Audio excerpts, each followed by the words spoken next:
নমস্কার বন্ধুরা, রিনাস কিচেনে আপনাদের সবাইকে স্বাগত। আজ আমি আপনাদের সঙ্গে একটি কেকের রেসিপি শেয়ার করব বন্ধুরা। কালকে বড়দিন, আর আজকের আমি কিভাবে খুব সহজে এই কেকটি তৈরি করছি। আর যারা নতুন তারা কিন্তু অবশ্যই এই ভিডিওটা দেখবে। এই ভিডিওটা দেখলেই খুব সহজে কিন্তু তোমরা কেক তৈরি করতে পারবে। দেখো, তার জন্য আমি নিয়ে নিয়েছি 1 কাপ চিনি। এই যে কাপে 1 কাপ চিনি নিচ্ছি, এই কাপটা মেপেই কিন্তু আমি সমস্ত উপকরণ নেব। এই কাপের 1 কাপের থেকে একটু কম আমি সাদা তেল ব্যবহার করছি। আপনারা চাইলে 1 কাপ ভর্তি করেও ব্যবহার করতে পারেন, আবার হাফ কাপও সাদা তেল ব্যবহার করতে পারেন। এবার এই একই কাপে মেপে আমি দিয়ে দিলাম 1 কাপ দুধ। আগে থেকেই আমি জাল করে রেখেছিলাম দুধটাকে।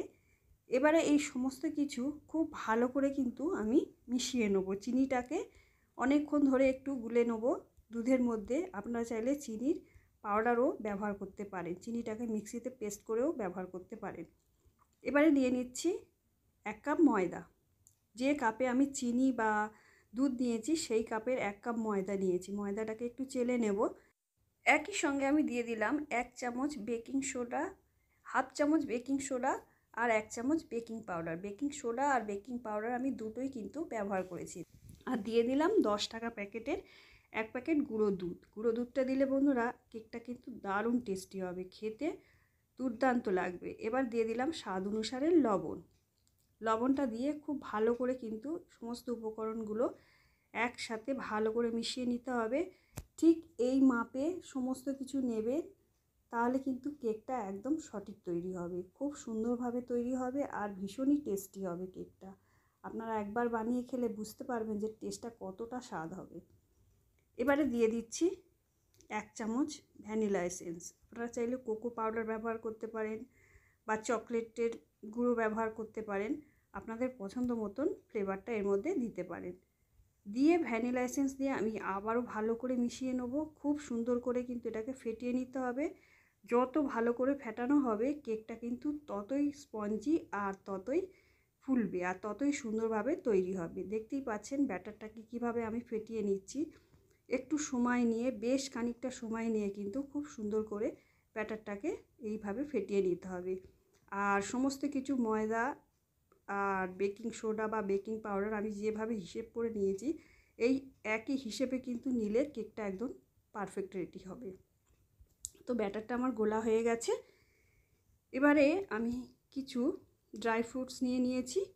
কালো কিশমিশ খানিকটা, টুটি ফুটি 2 রকমের, সাদা কিশমিশ নর্মাল যে কিশমিশটা হয়, কাজু খানিকটা ভেঙে নিয়েছি, আর খানিকটা মোরব্বা নিয়েছি। দেখতেই পাচ্ছেন কতটুকু করে নিয়েছি। আর নিয়ে নিয়েছি খানিকটা এমনি চীনা বাদাম। বাদামগুলোকে গোটা গোটা রয়েছে, আমি একটু ভেঙে নিচ্ছি। বাদামগুলোকে 2 টুকরো করে নিচ্ছি।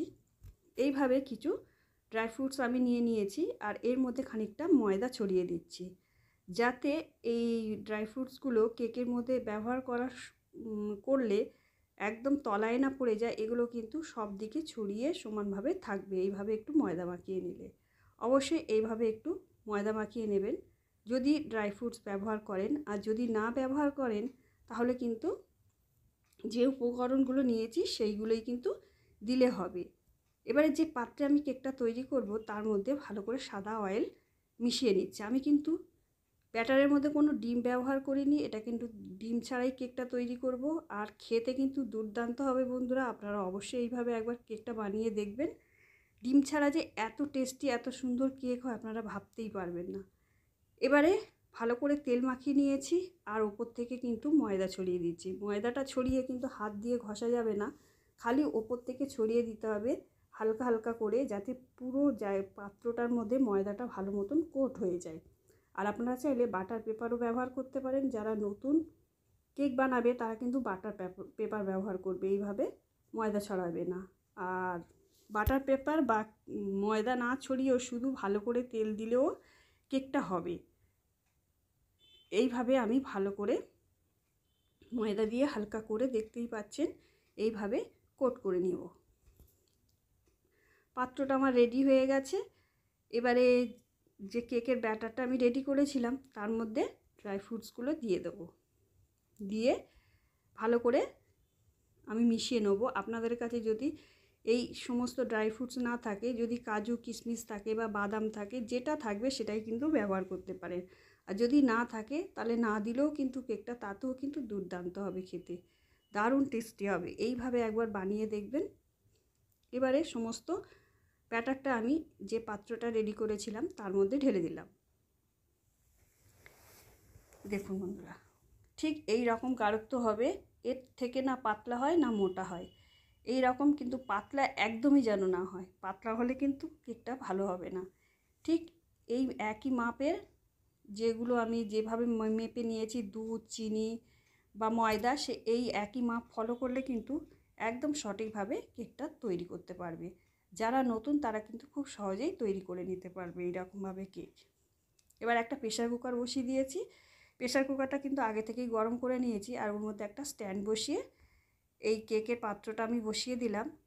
তোমরা প্রেশার কুকারে না পারলে কড়াইয়ের মধ্যেও করতে পারো, সিলিভারের কড়াই বা ননস্টিকের কড়াই, যা তোমাদের কাছে আছে সেটাই ব্যবহার করতে পারো। আগে ভালো করে গরম করে নেবে, নিয়ে এইভাবে একটা স্ট্যান্ড বসিয়ে দেবে। বালি বা নুন দেওয়ার কোনোই প্রয়োজন নেই, এটা কিন্তু এমনিতেই কেকটা তৈরি হয়ে যাবে।